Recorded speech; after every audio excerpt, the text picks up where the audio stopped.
wems Leben nicht in Ordnung ist, bringt das in Ordnung.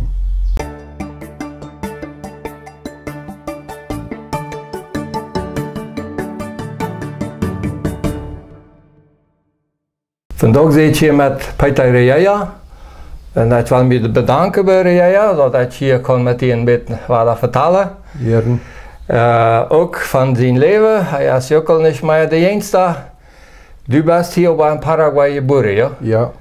En ook am dorp opgewassen of aan de stad? Am dorp opgewassen. Mijn aanvang was in nummer 2. Wat dat 5 jaar was en dan trokken mijn ouderen van nummer 2 naar nummer 3. En hier zit je blijven bad vandaag de dag. Oh, dan bist du eigentlich Pionier an der Tag. Na, nicht ganz, aber von der Zeit, wo ich hier sehe. Und Sie haben immer mit Vieh gearbeitet oder auch Ackerie? Anfänglich, ja, das wäre aber noch in der Zeit, wo wir hier in der ankommen, ist mein Paar mit den ältesten 2 oder ja, mit den ältesten 2 Jungs noch eine Einwohnung gefahren mit Asse. Oh.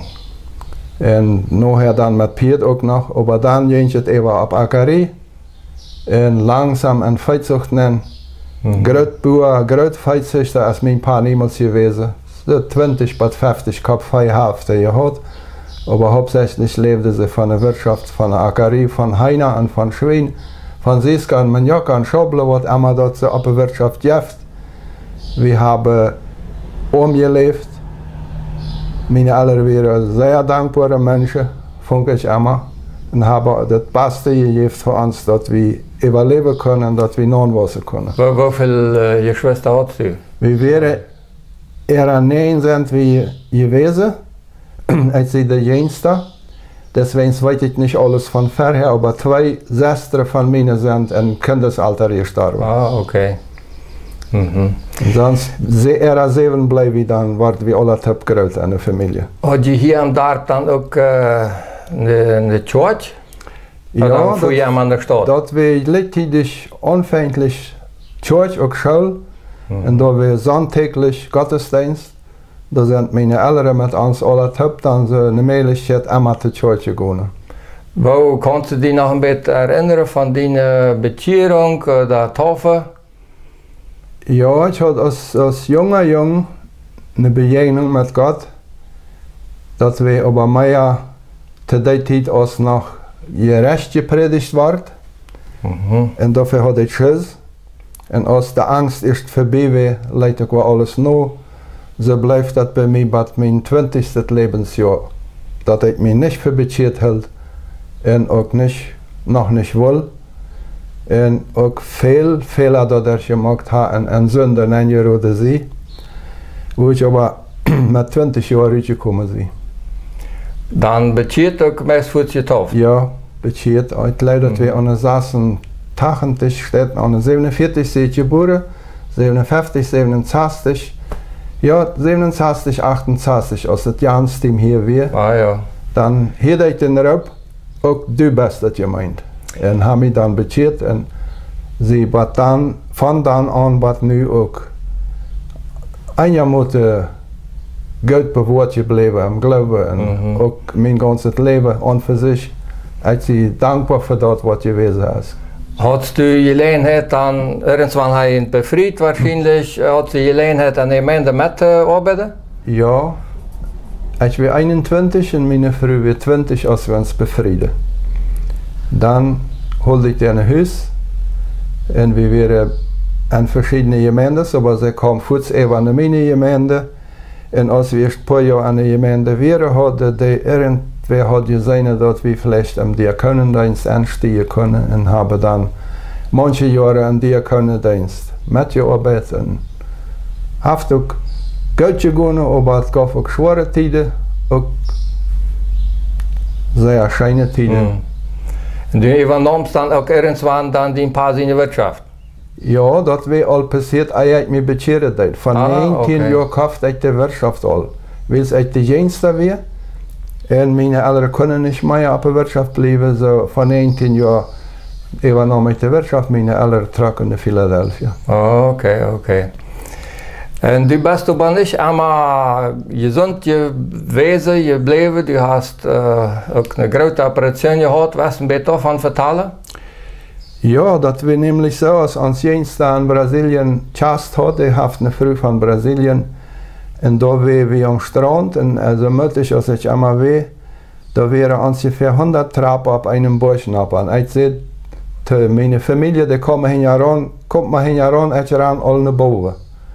Als ich meest boven war, verseht mir alles. Von da an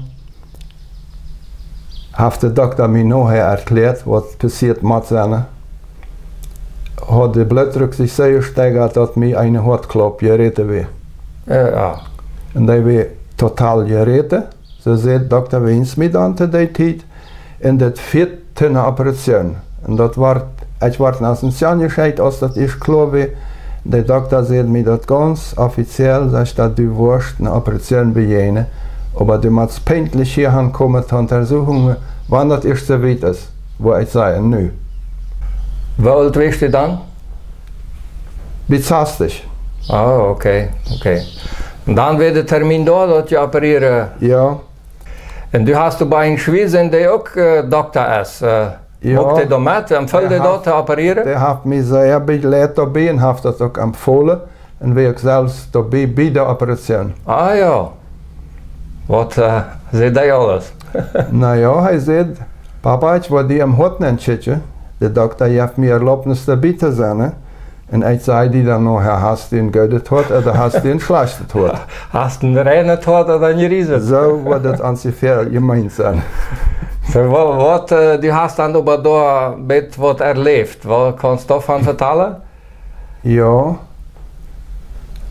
das muss wahrscheinlich während dem OP gewesen sein, wo ich empfangen habe, ich war an meinen Verstand ganz klar.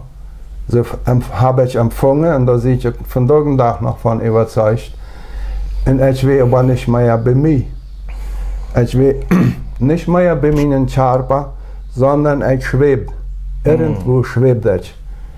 Und konnte sehr viele Sachen sehen. Und mein Leben war mir sozusagen auf einen breiten Weg gewesen. Dort ist der Anfang. Da ist das ein. Da brennt Feuer auf dem ein. Und da sah die böse Macht an. In dem Moment. Und seht, dort drehen wir die nu an. Ja. Und ich frage mich, wo sie eigentlich, was passiert mit mir? Ist das ein Albtraum? Was ist das? Und von da an alles über Botschaften. Ohne Wied. Ich war hinterwegs und mir wird immer weiter gewesen, da stehen wir die Hand, da verbrennen wir die Last. Dort wird die Beise gemacht. Mir wird aber eine Botschaft klar gemacht, hab keine Angst. Du bist nicht allein. Du wirst gedroht. Das war sonderbar. Das ging und das ging wieder und wieder. Und die Qualen und das Vier wird immer abfallen. Und ich wusste nicht gut. Ich krieg es an meine Seele mit Angst zu tun. So ist doch nicht mein Leben. Das ist nicht mein Ziel. Und dann krieg ich war die Botschaft, noch eine Karte streichen, dann darfst du drehen. Und mit einmal wieder zu weit. Ich komme wie auf dem Wagen, das war so ein Schwebe. Und ich sah das Krankenhaus von Bauer, wo ich interniert war. Und schwebt so, und mit einmal sage ich, für mich, ohne mich als eine Leiche.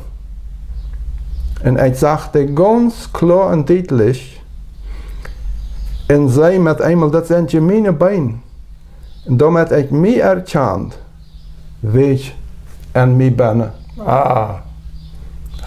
Ich kann nicht dafür, dass das so gewesen ist. Und mein Geist sagt mir, das wird die Realität. Wie soll ich das erklären, besser als das? So habe ich das erlebt.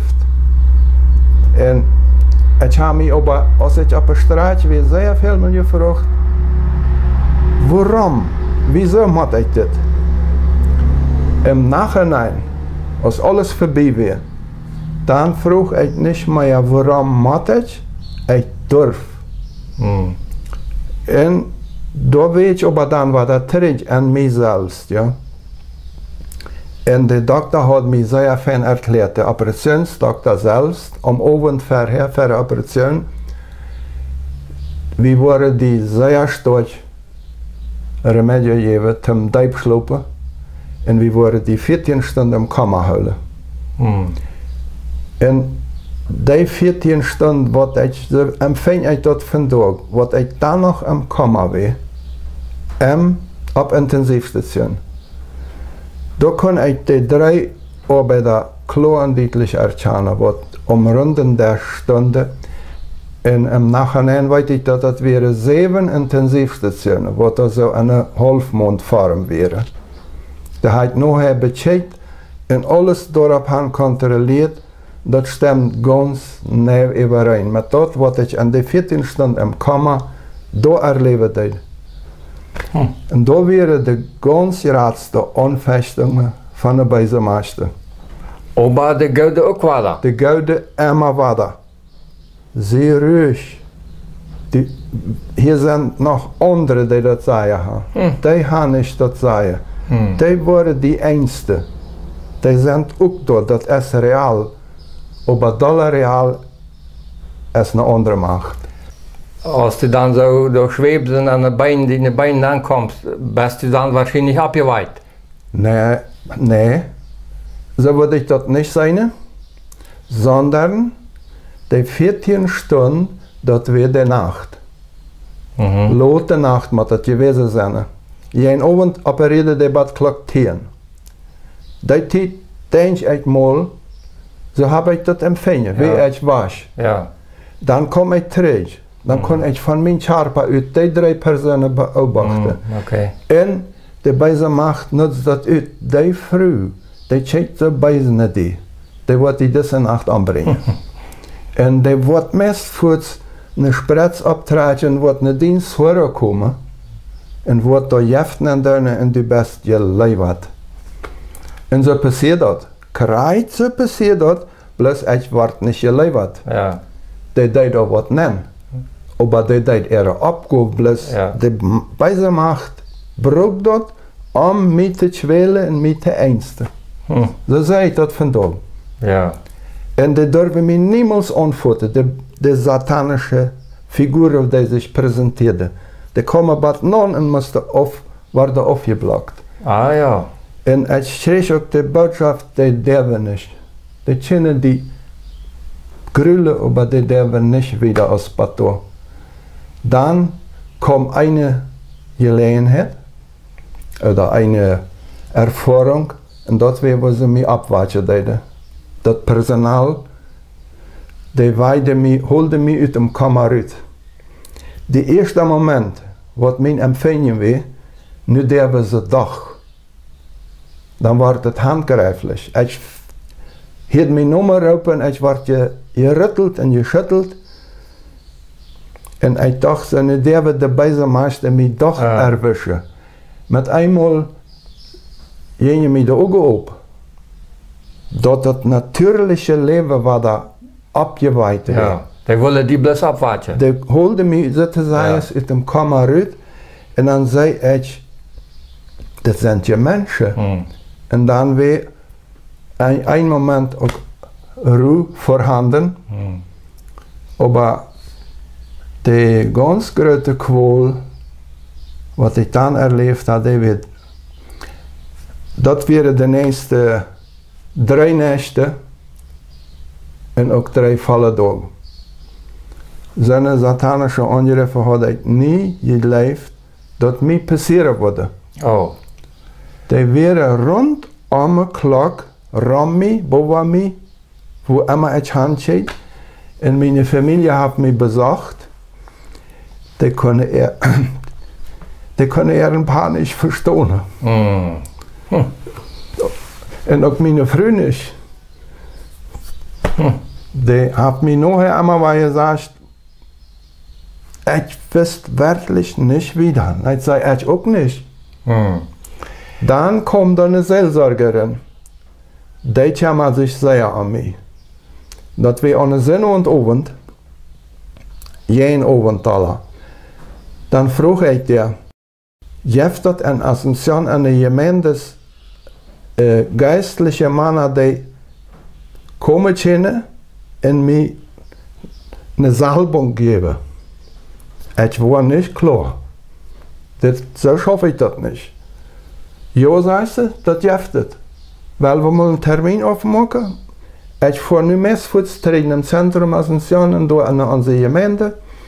Und dann komme ich morgen zu morgens mit 2 Brüdern hier hin, die wollen die Salbung geben. Gut, die fuhr dann wasch. In der Nacht war noch schrecklich. Zu morgens, das war ganz interessant, das Fenster an der Sonne haben wir auf, das war ein Glasfenster. Die Sonne schien auf meinem Bad ab. Das sehe ich noch. So schrotzt der in meinem Bad. Ich sehe, Sonne schien. Damit dass ich den Sonnenschein erkannt ich Gott seinen Schein. Und ich konnte mit einmal die Hände heben und sagen, im Namen Jesu, Teufels, wasch. Seit dem Sekund wird die böse Macht besiegt und wasch. Und wir haben aufgemacht mit der Frau, wie wir da anrufen. Und dann sagte meine Frau, nu überschwindet am Telefon, ruft die Frau an und sagt, die Salbung ist passiert. Das ist alle gerannt. Das ist aber sehr interessant. Was die böse Macht, kommt die einmal darauf zurück, ob dort, was du erlebt hast, da ist es 4, da ist es 4. Kommt die einmal dahin und Ne, dat war bloß die erste Streit, wo ich außer Lebens war. So soll ich das sagen? Ja, ja, aber nu die letzten 3 Tage, 3 Nächte. Verstehe, wie waren die, wie weit haben Mittel und Weg die kaputt zu machen. Das war, so hatte ich das empfangen. Und dat, Gott sei Dank wäre immer war die Botschaft davon besiegt, habt keine Angst, habt keine Angst. Von wo kommt das? Ja. Das kommt von Herrscher. Ja. Da, wo mein Erlöser lebt, beim Vater am Himmel. Dann wird das auf einmal mit dem Sonnenschein wasch. Mit der Anfechtung. Ja, mit der Anfechtung. Und ich habe in mein ganzes Leben noch niemals so ein brennendes Hort für Jesus gehabt, als da die nächste Minute und Stunde. Ich konnte bloß die Hände heben und Halleluja sagen. Danke. Ja. Und das hat sich aber alle gut verheilt. Du hast. Ja. Du bist, das ist ja nicht dann all nach meist 10 Jahre, Lothar, oder 8 Jahre, ja? 8 Jahre, das kann darum so sein, ja. Du kannst arbeiten? Ich kann ein Jahr noch arbeiten. Ich bin von Tag und Tag total ohne Medizin. Ah ja. Wat de dokters vielleicht nicht ganz geloofden dat het wordt gaan. Maar we gaan sehr leven schwer zijn. Der ist auch Doktor. Ja. Mit dem berede ich alles. Und zodat we hebben, ich habe ihm gesagt, ich entschlüsse mich nicht für so. Und er gab mir gewisse Empfehlungen mit, was ich unbedingt soll, und dat wir den Blutdruck, jeder Tag Blutdruck meten. Und ich da mit natürlichen Mitteln mir probieren wieder gesund zu halten. Mir hat das Geld. Das ist ein sehr tiefgehendes Zeugnis, was du hast. Was würdest du eventuell an der Todtäter noch mitgeben können auf dem Weg? Naja, ich habe immer so gedacht, 2 Welten gibt es.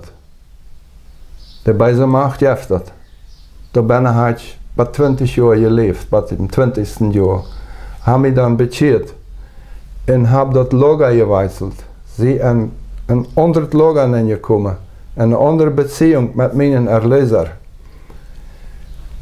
Wenn ich dort beides in Eberstahl, das eine ist, führt dahin, wo die Qual wirklich zuletzt wird kommen. Das andere führt in den Himmel.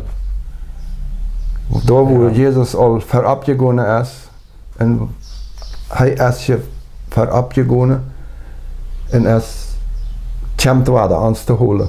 Am ons da ook. Ja, en dat würde ich jedem empfehlen, wem's Leben nicht in Ordnung ist, bringt das in Ordnung. Mit Gott, mit Jesus, mit der eine Familie, mit allen Zank und Streit einmachen. Real das Leben willst, das hat Zukunft. Dankeschön. Weiter für das Wied.